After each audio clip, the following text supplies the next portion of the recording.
Hello, and welcome back to the Gender and Social Change podcast. I'm your host, Jonathan Wynn, and today we're delving into a passionate exploration of class, gender, race, and social change through the lenses of capitalism, Marxism, and socialism. Building on our previous discussions about intersectionality and its impact on society, we're now going to dig deeper into how these economic and political theories have shaped our world. So fasten your thinking caps and embark on this intellectual journey with me. As we are getting to understand and fully immerse ourselves within the economy's intricate web, it becomes evident that our exploration of capitalism, socialism, and Marxism serves as a profound reflection of the very foundations upon which our societies are built. So these economic and political ideologies are like the architects of our daily lives, which shapes the opportunities we are afforded, the inequalities we confront, and the collective efforts to change the status quo. Um, so let's start off with capitalism. So we already think capitalism, which often hailed as the cornerstone of modern economic system. It's a socio-economic model characterized by private ownership, market-driven competition, and the pursuit of profit. So it's essentially a system where individuals and businesses engage in the buying and selling of goods and services driven by self-interest and profit motives. So capitalism essentially just thrives on competition as it, encourages those to innovate and kind of establish efficiency in the allocation of resources. And while it has fostered unprecedented economic growth and technological advancement, capitalism also faces criticism for exacerbating inequality. Critics argue that it tends to concentrate wealth and power in the hands of a few, leading to social and economic disparities.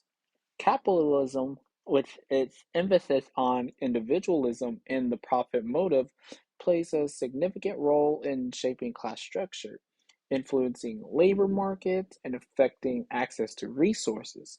So it's a system that um, raises questions about wealth distribution, corporate responsibilities, and the role of government in regulating markets.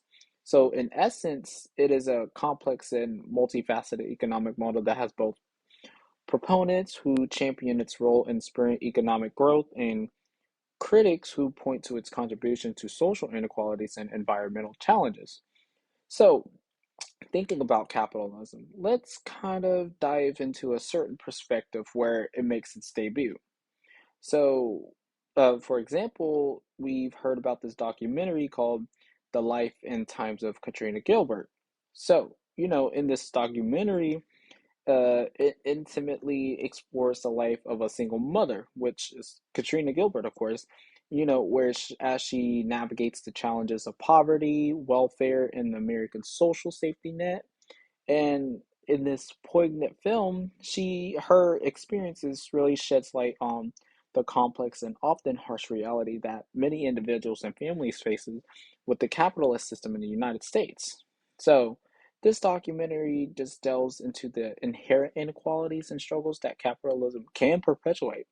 So, first thing, it really just highlights the precarious nature of employment and the limitations of the welfare system, which is designed to provide a safety net for those in need. We already see that her journey is portrayed in harsh realities of low wage work, where individuals often find themselves trapped in a cycle of poverty, unable to access quality healthcare, education, or housing. Um, Capitalism, as an economic system, is based on the pursuit of profit and the allocation of resources through market mechanism. So, as we kind of introduce ourselves to these concepts, we already understand that not only is it just it's driven by economic growth and innovation, it also creates winners and losers. And that's what I've also mentioned previously. So, in Katrina Gilbert's case, it just magnifies the divide between those who have access to resources and opportunities and those who do not. So, this film essentially underscores how difficult it is for low income individuals to break free from the cycle of poverty despite their determination and hard work. We can also see how this documentary really just demonstrates how capitalism impacts social policies and government assistance programs. For example, it just raises questions about the effectiveness and adequacy of these programs and addressing these, structural issues that prevents people like Katrina, uh, or essentially just keeps people like Katrina stuck in poverty. And this film really just shows how the welfare systems can sometimes function as a band-aid solution rather than addressing the root causes of poverty, as they often prioritize cost cutting and austerity measures over providing comprehensive support. So, on to Marxism. Now, Marxism is a comprehensive socio-political and economic theory that, originated within the works of Karl Marx and Friedrich Engels in the 19th century. So, just for context, I kind of remember reading about, Karl Marx and Friedrich Engels' work. For example, like if you ever read the communist parties or some of their other written works that kind of discuss the inequalities, the oppressions that these working class or what they used to be called the proletariats back then face. And essentially what they were trying to propose is to kind of like burn just the whole system that or the social class or the idea of kind of making the proletariats just the proletariats and then the bourgeoisies kind of like benefiting from the working class, so they're essentially trying to burn that whole system down. And one thing we can kind of understand, it's at its core, Marxism is like provides a critical analysis of like the capitalist system, and it just seeks to understand and transform the dynamics of class struggle and inequality with it. So central to Marxist the thought is the concept of historical materialism, which posits that the development of societies and their structures is primarily shaped by the economic base, including the means of production and distribution. And according to Marxism, this economic base forms the foundation of social relations, leading to the creation of social classes.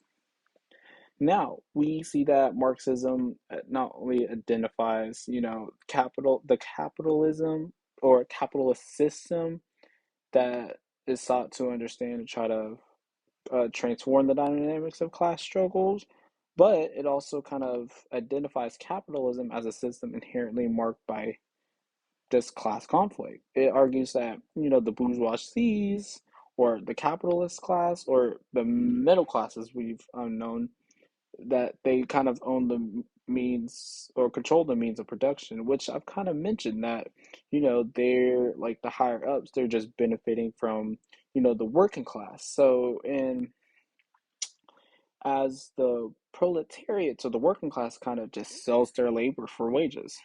And this economic relationship is like characterized by exploitation, where the capitalist class profits from the surplus value created by the labor of the working class. And Marxists contend that this exploitation perpetuates inequality and leads to the alienation of workers who are inherently disconnected from the fruits of their labor. Now, we understand that Marxism just has a complex relationships with initiatives like Life Lakota. So we know that Life Lakota, from what I've watched, was a video about this camp or this reservation or this camp reserve that kind of aimed to guide endangered teens or kind of like troubled teens uh, by implementing Lakota tribe ways and cultural practices. So, one thing I understand from this video is that Life Lakota represents an attempt to preserve indigenous culture and empower Native American youth within a broader context of historical and ongoing economic and social challenges faced by indigenous communities. So, some of the things, even though we kind of not, it's kind of weird how we kind of connect Marxism to, the life of Lakota. Some of the things I've kind of just like understood from this was, for one, it's the how Marxism kind of affects indigenous identity and cultural preservation. So we see that Marxism can be seen as a supportive of initiatives like Life Code, and as it, recognizes the importance of preserving indigenous identity and culture. So historically, capitalism has often disrupted indigenous ways of life through land dispossession, resource extraction, and cultural assimilation.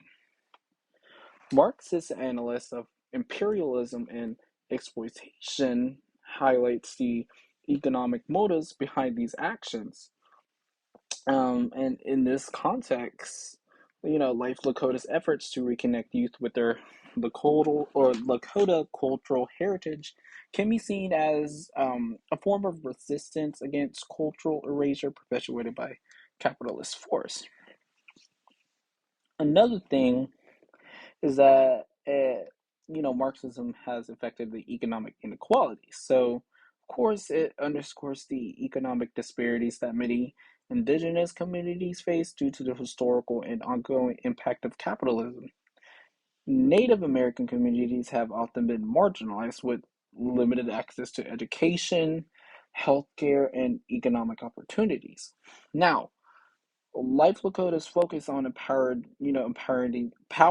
these teens through traditional Lakota values and skills can be seen as an attempt to just address these economic inequalities and equip youth with the tools needed to navigate a capitalist society that has historically excluded them. And that's what I kind of just took from this as well, since there were also other historical like causes behind this as to like how Camp Lakota or Life at Lakota has kind of limited resources, especially with the land they're on, and also how some of these rules policies has kind of been implemented to kind of like hinder them from implementing these traditional values or even practice these values.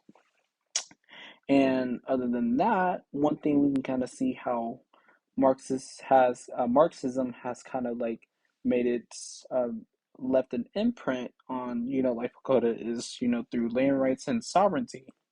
And of course, indigenous land rights and sovereignty are crucial issues in many analysis of capitalism, since capitalism is a system that exploits and commodifies land and natural resources, leading to conflicts over territory and environmental degradation.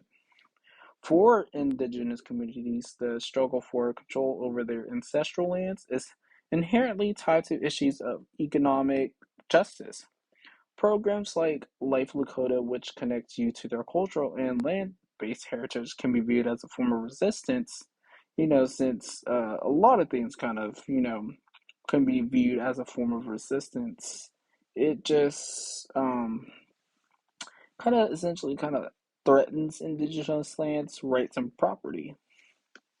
Now, another thing is the solidarity and collective action. So, one thing we understand is that how Marxism emphasizes the importance of, these solidarity and collective actions among oppressed groups.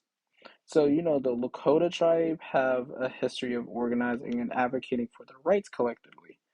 So, this initiatives just kind of brings together youth to learn to engage with their cultural tradition, can serve as a platform for building a sense of community and, foster collective action. This just aligns with Marxist principles of uniting marginalized groups to challenge the capitalist system and advocate for social and economic justice. And one more thing I want to kind of talk about is just how it affects funding and sustainability. Because one thing because like the one challenge for like Life Lakota was just the care, funding, and resources to sustain their programs, as I mentioned. And from a Marxist perspective, this can be seen as a reflection of the broader capitalist system where resources are often evenly or unevenly distributed. Marxist analysts can encourage a critical examination of the role of government policies and economic structures in hindering or facilitating the sustainability of programs like Life Lakota, particularly in addressing the economic needs of endangered teats with the Life Lakota community. Now, other than that, Marxism has also emphasized the inevitability of class struggle and revolution. So both Marx and Engels famously claimed that the working class would eventually become conscious of their exploitation and overthrow the system, which just leads to a classless society known as communism, which I kind of mentioned that what they wrote in like the communist parties or the communist manifesto they written. So they kind of propose that in this communist society, private ownership of the means of production will be abolished and the means of production will be collectively owned, leading to the equitable distribution of resources and wealth. Now, Marxism has really encompasses like various branches in interpretation, which includes Leninism, Maoism, and Trotskyism, which have shaped the course of political revolution and ideologies in the 20th century. Now, other than that, I also want to get to the topic of socialism. Now, socialism is just another socio-political and economic ideology that advocates for collective or state ownership and control of the means of production, distribution, and exchange with the aim of achieving a more equitable and socially just society. At the heart of socialism is the belief that the wealth and resources of society should be shared among its members. So, rather than the wealth and resources of a society um, that should be shared among its members, rather than concentrated in the hands of a few. Socialist argues that capitalism, with its profit-driven motives, can lead to significant economic inequalities and exploitations of these, of the working class, the proletariats, and they kind of just propose a system where the state, community, or workers themselves play a central role in managing and directing economic activities, often in the pursuit of providing essential services like healthcare, education, and social welfare. While there are various interpretations and implementations of socialism, the overarching goal is to just reduce socioeconomic disparities, which just essentially just ensures access to basic necessities for all and promote a more collective and cooperative approach to organizing society and its economy. Now, let's just think about, the Combahee River Collective. There it was just a prominent black feminist organization that emerged in the 70s, which they are known for, their groundbreaking statements and their emphasis on intersectionality, which is the recognition that various aspects of a person's identity and social positions overlap and interact, which I've mentioned in my first episode. Now, the collective's works was primarily focused on addressing the unique struggles faced by Black women in the context of the broader feminist and civil rights movement. Now, socialism as economic and political ideology is based on the principles of collective ownership and control over the means of production and redistribution of wealth. In the context of the Combahee River Collective, socialism can intersect with their objectives in several ways. Firstly, socialism promotes the idea of economic equality, which aligns with which their aims to address economic injustices faced by Black women. Now, Black women, like other marginalized groups, often bear the brunt of economic inequality, making socialism an appealing solution to address these disparities. Moreover, socialism's commitment to social and economic justice dovetails with the Combahee River Collective's emphasis on intersectionality. So now the group kind of recognizes that issues of race, gender, and class were interconnected and cannot be addressed in isolation. Now, the Socialism itself just focuses on dismantling class-based disparities, complement or disparities that kind of complements this approach by acknowledging the intertwined nature of oppression. It acknowledges that addressing one form of inequality can positively impact others as economic empowerment can enhance overall position of Black women. Now, just in summary, socialism just intersects with the Combahee River Collective's objectives by offering a framework for addressing economic inequalities and fostering collective action. So, while not the sole focus of the collective's work, socialism principles of economic justice and collective empowerment align with the broader goals of addressing the intersectionality of race, gender, and class in the struggle for equality and social change.